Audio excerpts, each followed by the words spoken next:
When a sudden snowstorm swept through the quiet neighborhood, Michael found something unexpected waiting outside his door. A young bobcat shivering in the snow. Most would have turned away. Wild animals are dangerous, but Michael couldn't let it die. He left food on the porch, hoping to help it survive the harsh winter. Gradually, the bobcat, whom Michael affectionately named Frost, grew accustomed to his kindness and decided to stay around. Little did Michael know, this act of kindness would spark an extraordinary bond, transforming his solitary existence. Frost didn't just survive, he stayed, he grew, and he became a guardian, sitting steadfastly at his favorite spot by the entrance, vigilantly watching anyone approaching the house. This is the incredible story of Michael and Frost, a man who gave a bobcat a chance to live, and in return, the bobcat gave the man a fierce guardianship. Before we start, hit the like button and make sure to subscribe if you haven't, and hit that notification bell so that you won't miss any new stories.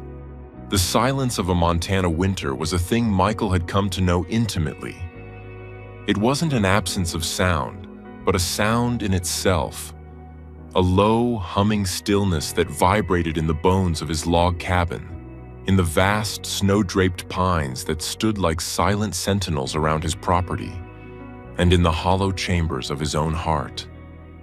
It had been 3 years since Eleanor's passing, and the silence she had once filled with laughter, the scent of baking bread, and the soft scratch of her pencil sketching in her notepad had become his constant and often suffocating companion. At 72, Michael was a man carved from the very landscape he inhabited. Tall and spare, with a face mapped by the sun and wind, and hands that, despite their age, remained calloused and capable from a lifetime of carpentry. He'd built this house with Eleanor, log by painstaking log, a testament to a shared dream at the edge of the wild. Now it felt more like a fortress of solitude, a monument to a life that was. The forecast had called for a squall, but the word felt woefully inadequate for the meteorological fury that descended upon the Flathead Valley that afternoon. It began as a whisper of wind, a playful dance of flakes, but soon escalated into a full-blown blizzard. The sky turned a churning, bruised purple gray, and the snow came down not in flakes, but in blinding horizontal sheets. The world beyond his windows dissolved into a maelstrom of white. Michael stoked the fire in the great stone hearth, the crackle and pop of the logs a welcome defiance against the howl of the wind. He made himself a simple dinner of canned soup and buttered toast, ate it at the heavy oak table, and watched the storm rage. This was the part of winter he respected but dreaded. Its raw, indiscriminate power, a force that could snuff out a life as easily as it could bury a fence post. It was later, as he was rinsing his bowl in the sink, that a flicker of movement near the porch steps caught his eye. He squinted, wiping condensation from the kitchen window pane. Through the thick curtain of snow, he saw a shape. It was low to the ground, a hunched, miserable knot of brown and gray fur pressed against the foundation of the house as if trying to borrow some of its residual warmth. His first thought was that it was a stray dog, or perhaps one of the neighbor's barn cats from down the road. But as the wind momentarily parted the snow, the silhouette became clear. The tufted ears, the short, bobbed tail, the distinct ruff of fur around its face. It was a bobcat. And it was young, barely more than a kitten, looking gaunt and desperate. Caution, honed by decades of living alongside nature, screamed at him. Wild animals were precisely that. Wild. They carried diseases. They were unpredictable. Bringing one near was inviting trouble. He should leave it. Nature had its own cruel, unsentimental logic. He turned away from the window, his heart thumping a heavy, conflicted rhythm. He sat in his armchair, picked up his book, but Eleanor's voice echoed in his mind. "Everything deserves a chance, Michael," she would have said, her eyes soft with that boundless compassion he had so loved. "Even the things that scare us." He looked back at the window. The small creature was shivering violently now, its body racked with tremors that were visible even from a distance. It was going to die out there. The thought landed in his gut with a cold, hard finality. He couldn't sit here, warm and safe by his fire, and let that happen. With a sigh that seemed to carry the weight of the entire winter, he pushed himself up. He went to the refrigerator and pulled out the leftover roasted chicken from the previous night. He stripped the meat from the bone, placed it in a sturdy ceramic bowl, and added a little water. He pulled on his thickest boots, his heavy parka, and his gloves. Opening the front door, he was met by a physical wall of wind and ice-laced snow. He braced himself, leaning into the gale. The bobcat, startled by the noise and the sudden shaft of light, scrambled back a few feet, its body tensing into a defensive crouch. Its lips peeled back from its teeth in a silent, terrified snarl. Its eyes, wide and luminous in the porch light, were pools of primal fear. "Easy now," Michael said, his voice low and calm, almost carried away by the wind. "I'm not going to hurt you." He moved slowly, deliberately, not wanting to spook it further. He placed the bowl on the edge of the porch, a safe distance from the door, then backed away just as slowly. He retreated inside, closing the door until only a small crack remained, and watched. For a long time, the little bobcat didn't move. It remained frozen, a statue of suspicion, its gaze fixed on the door.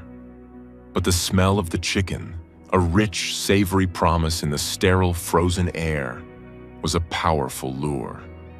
Its nose twitched, its head lowered, inch by agonizing inch. Finally, driven by a hunger that outweighed its fear, it crept forward. It snatched a piece of meat and retreated, devouring it in the shadows before cautiously returning for more. In minutes, the bowl was clean, licked clean. The bobcat then curled back into its desperate huddle against the foundation, having spent its last reserves of energy. Michael closed the door fully, his heart aching. He hadn't solved the problem, only postponed it. The next morning, the storm had broken. The world was reborn, swaddled in a thick, pristine blanket of white. The sky was a brilliant, cloudless blue, and the sunlight glittering on the snow was almost blinding. Michael's first act was to look out the kitchen window. The small indentation by the foundation was empty. A part of him was relieved. A larger part felt a pang of disappointment. But as he scanned the yard, he saw it. Perched atop the woodpile near the edge of the trees, the bobcat was watching the house. It was still there. And so began their strange, silent ritual. Every morning, Michael would put out a bowl of food and fresh water. Every day, the bobcat would appear from the woods to eat it. He started calling it Frost. It seemed fitting for an animal born of the blizzard. Weeks passed. The snow remained, deep and unforgiving. Michael began to learn Frost's habits. The bobcat would spend its days prowling the tree line, a ghost in the dappled winter light. But it always returned to the relative safety of the cabin's clearing. It never came too close, maintaining a cautious perimeter. Michael started talking to it, his voice a low monologue through the glass of the window as he drank his morning coffee. "Cold one out there today, Frost," he'd say. "Saw a fat squirrel by the old oak. You should check that out." He was talking to a wild animal. He knew how it sounded. But the silence in the house was less absolute with Frost nearby. The sight of the creature, alive, surviving, a spark of wild persistence against the white canvas of winter, gave his days a new focal point. The first breakthrough came a month into their arrangement. Michael decided to sit on the porch while Frost ate. He brought out a stool, his book, and a thermos of hot coffee, and sat near the door, making no sudden moves. Frost appeared, saw him, and hesitated for a long, tense minute. The bobcat's gaze darted from Michael to the food bowl and back again. Finally, its hunger won. It ate quickly, its body coiled like a spring ready to bolt.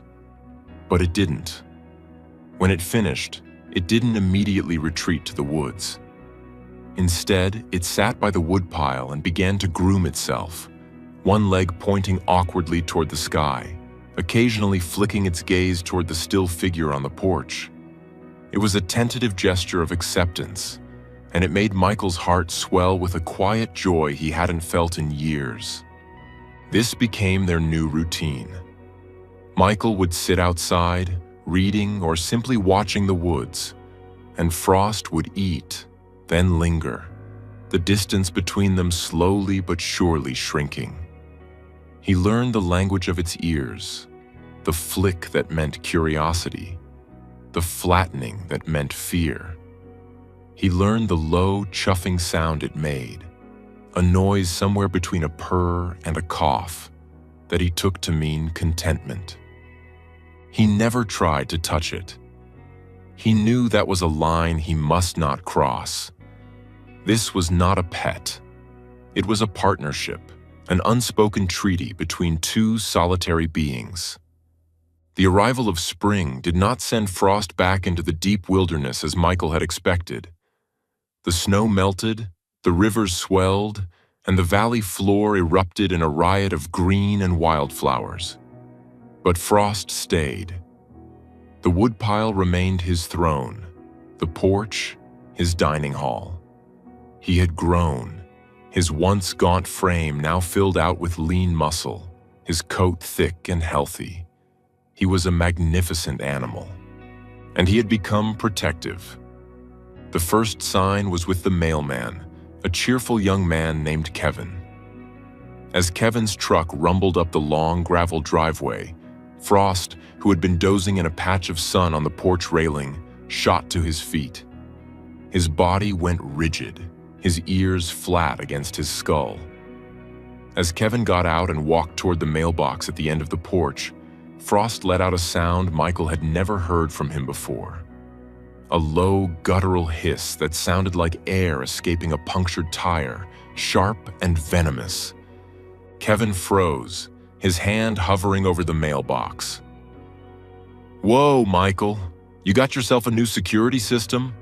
he called out, a nervous tremor in his laugh. Michael came to the door. "It's all right, Frost. Settle down." He spoke calmly, but his eyes were on the bobcat, a new understanding dawning. Frost was guarding the house. His house. The behavior escalated. Any visitor, from the UPS driver to the propane delivery man, was met with the same intimidating display. Frost would position himself by the front door, his yellow eyes blazing with suspicion, hissing at anyone who dared to approach. He became a local curiosity. The story of Michael and his bobcat started to spread through the small rural community. Most found it charming, a quirky tale of the old widower in the woods. But not everyone. Arthur Gable lived in the neat little ranch house a half-mile down the road. He was a retired accountant, a man who liked order, manicured lawns, and predictable outcomes. A wild, predatory cat living on his neighbor's porch did not fit into his worldview. One afternoon, Michael was in his workshop sanding a piece of birchwood when he saw Gable's pristine sedan pull into his driveway. Michael sighed. He knew this was coming. Gable got out of his car and stopped short, his eyes immediately locking on Frost, who was sitting sentinel on the top step. The hiss was immediate and loud. "Michael!" Gable called, his voice tight with agitation. "You need to get a handle on that thing." Michael wiped his hands on a rag and came out. "He's not hurting anyone, Arthur."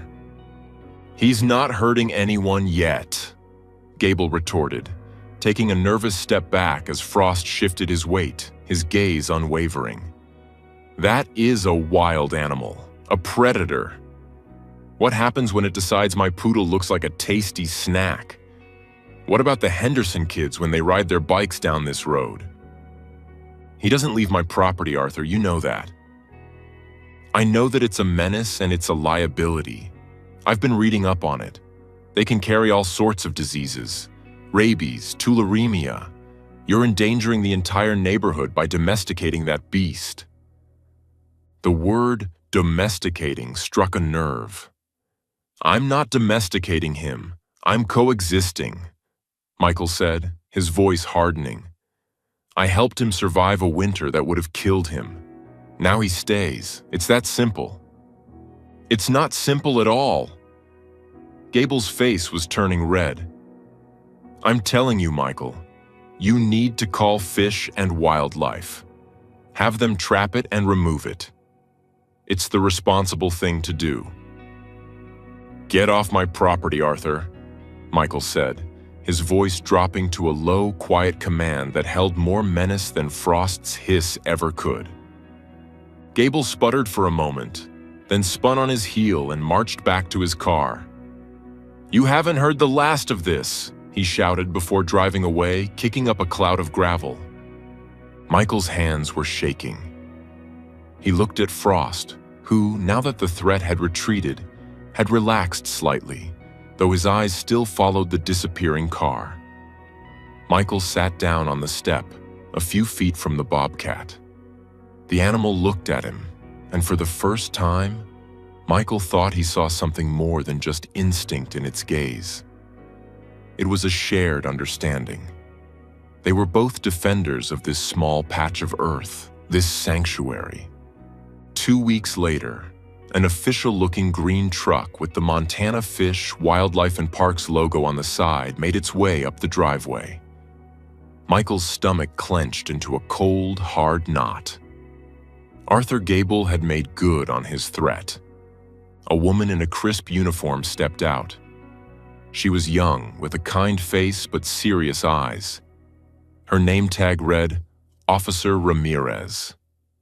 Frost was instantly on high alert, his hisses sharp and cutting in the quiet afternoon air.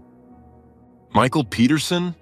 she asked, stopping a safe distance away. "That's me," Michael said, his voice hoarse. "I'm Officer Ramirez. We received a complaint from one of your neighbors about a bobcat you've been harboring."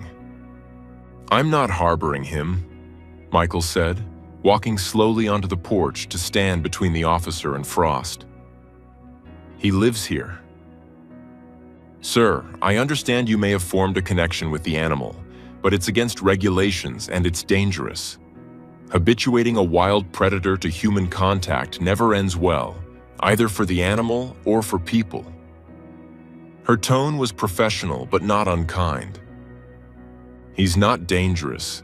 He's just protective," Michael insisted, his desperation growing. "He's never hurt a soul." "The complaint states that he acts aggressively toward visitors," she countered, gesturing toward the hissing cat. "He hisses. He doesn't attack. It's a warning. He's guarding his home." As if on cue, Michael glanced inside through the open doorway. On the small entryway table lay his wallet, car keys, and a few stray bills. The mundane treasures Frost seemed to have appointed himself to protect. Officer Ramirez followed his gaze.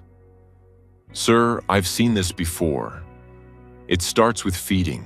Then the animal loses its natural fear of humans. It might seem fine now, but if it ever feels truly cornered, or if its food source disappears, it can become aggressive. For its own good, and for the safety of the community, we need to trap it and relocate it to a more suitable wilderness area. The word relocate felt like a death sentence. A bobcat that was used to being fed dropped into a new, unfamiliar territory with established predators? His chances were slim. The wild had nearly killed him once. Michael wouldn't let it happen again. "No," Michael said, his voice cracking. "You can't. He trusts me." The officer's expression softened with pity. "I'm sorry, sir. I know this is difficult, but the law is the law. I'm going to leave a live trap. We'll give you a few days to see if you can coax him into it. It will be less stressful for him that way. If not, I'll have to come back and sedate him." She retrieved a large metal cage from the back of her truck and set it down near the woodpile. It looked like a cage of doom. To Michael, it was the most obscene object he had ever seen in his yard. After giving him instructions, she left, promising to be back in 3 days. The next 3 days were a living hell. Michael felt a suffocating sense of despair. He looked at the trap, then at Frost, who seemed to know something was wrong.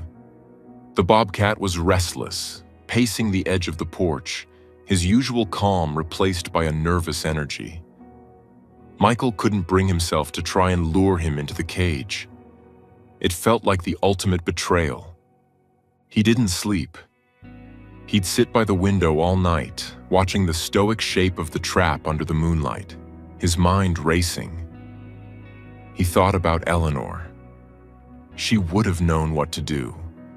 She would have fought with a quiet, fierce intelligence. He was just a carpenter. All he knew how to do was build things, and now it seemed to watch them be torn down. On the 3rd day, he received a call from Sarah, the daughter of his oldest friend. She was a veterinarian in a nearby town and checked on him periodically. "Hey, Michael. I heard from Mrs. Henderson that you were having some trouble with fish and wildlife over your furry friend," she said, her voice warm with concern. Michael's voice broke as he explained the situation, the trap, the 3-day ultimatum that was set to expire that very afternoon. "Okay, don't panic," Sarah said calmly. "Don't do anything. What time is she coming?" "Around 2 p.m. I'm on my way." Sarah arrived a little after 1. She was met with the obligatory hiss from Frost, but she didn't flinch. She just smiled sadly. She walked onto the porch and gave Michael a firm, reassuring hug. "Let me do the talking," she said.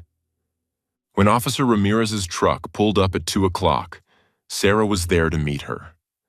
Michael stood behind her on the porch, his heart pounding against his ribs. Frost stood beside him, a low growl rumbling in his chest. "Officer Ramirez," Sarah said, extending a hand. "I'm Dr. Sarah Jenkins. I'm a veterinarian and a friend of Michael's. I believe there's been a misunderstanding about the situation here." Ramirez was taken aback but shook her hand. "Dr. Jenkins, I'm just here to follow up on the relocation order." "An order based on a complaint from one neighbor, correct?" Sarah asked. "A neighbor who has a documented history of filing complaints about everything from barking dogs to overgrown hedges." Ramirez's eyebrows rose slightly. "I've been observing this animal for months on my visits," Sarah continued, her voice steady and professional. "He's not a habituated nuisance. He's a territorial animal that has formed a unique, non-domesticated bond with a single human in an isolated environment. He shows no signs of disease. He's healthy. He doesn't leave the property. His aggressive behavior is purely defensive and auditory. It's a textbook example of a wild animal establishing a safe territory that happens to include a human's dwelling." She then turned to Michael. "Michael, why don't you go sit in your chair?"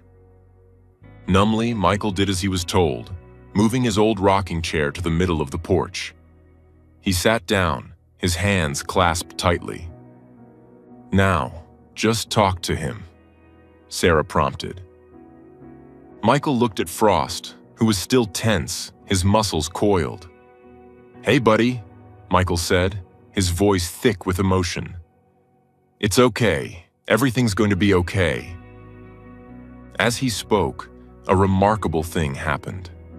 Frost's entire demeanor began to change. The growl subsided.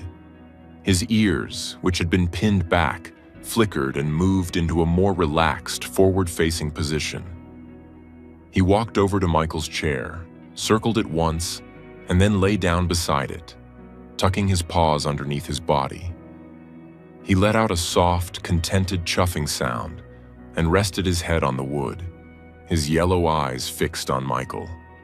He completely ignored the two women standing only a dozen feet away.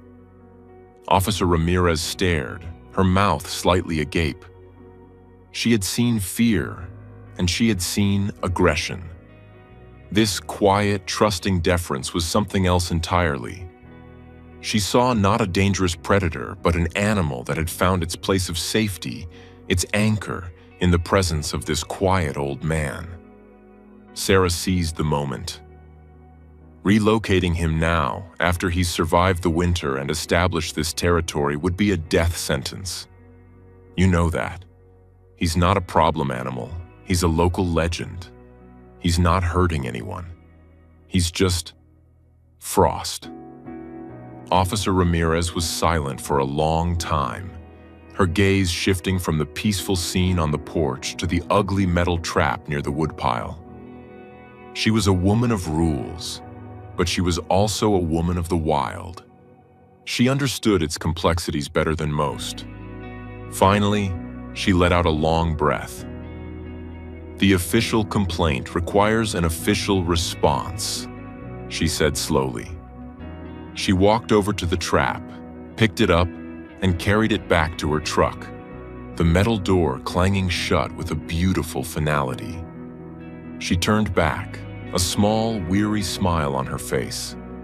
"My official report will state that I assessed the situation and determined the animal poses no immediate threat to public safety.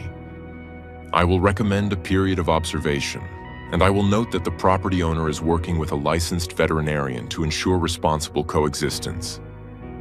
She looked pointedly at Sarah, who nodded gratefully. "But if I get one more call, Michael, one single incident, my hands will be tied." "You won't," Michael said, his voice filled with a profound, soul-deep relief. "I promise. Thank you." Officer Ramirez gave a curt nod and drove away. When the truck was gone, Sarah came and put a hand on Michael's shoulder. Michael reached up and squeezed her hand, unable to speak. He looked down at Frost, who blinked slowly at him. A silent affirmation of their victory. From that day on, Frost's legend only grew. The story of how Michael and the vet stood up to the law to save the Bobcat spread through the valley. People saw Frost not as a threat, but as a symbol of loyalty and the strange, beautiful friendships the wild could offer. Arthur Gable was silenced, and while he still threw disapproving glances down the road, he never filed another complaint. Visitors, now mostly invited friends like Sarah, learned the Frost protocol. They would wait in their cars until Michael came out onto the porch. Frost would hiss, a now familiar greeting of suspicion. Michael would place a gentle hand on the Bobcat's back, a privilege Frost now occasionally granted him, and murmur, "It's okay, buddy, they're friends." The hissing would subside into a watchful, silent vigil, and the guests could pass. The house was no longer silent. It was filled with the soft padding of paws on the porch, the occasional warning hiss, and the low, contented chuffs of a wild creature who had found a home. Michael was no longer just a widower living in a fortress of solitude. He was a guardian, a partner. He was Frost's human. One warm summer evening, Michael sat on the porch rocker watching the sun dip below the jagged peaks of the mountains, painting the sky in fiery strokes of orange and pink. Frost lay peacefully at his feet. A cool breeze rustled the leaves of the aspen trees, a sound like gentle applause. He thought of Eleanor, and for the first time in a long time, the memory brought not a sharp pang of grief, but a soft, warm smile. She would have loved this. She would have loved Frost. He reached down, his old, calloused hand stroking the thick, soft fur on the bobcat's head. Frost leaned into the touch, a deep, rumbling purr vibrating up from his chest. In the quiet companionship of a wild animal, in the fierce loyalty of a creature he had saved, Michael had, in turn, been saved himself. The winter had passed, and in its wake, an unlikely friendship had taken root and blossomed, warming the rest of his days.